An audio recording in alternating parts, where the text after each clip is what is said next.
In this video, we will demonstrate how to remove the keyboard.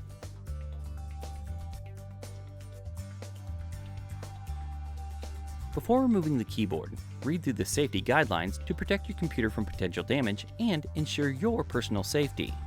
Before you begin, ensure that you turn off your computer and all attached peripherals. Remove the base cover, battery, and hard drive.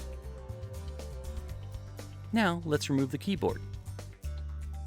To begin with, peel the tape to access the keyboard cable and disconnect the keyboard cable from the touchpad board.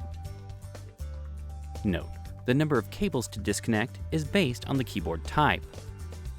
Now, using a plastic scribe, pry the keyboard trim from the bottom and work along the top edge and remove it from the computer. Remove the 6 screws that secure the keyboard to the computer.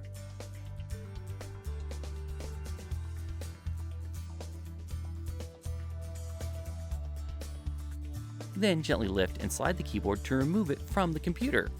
You've now successfully removed the keyboard. For more information, see the owner's manual document at dell.com/support.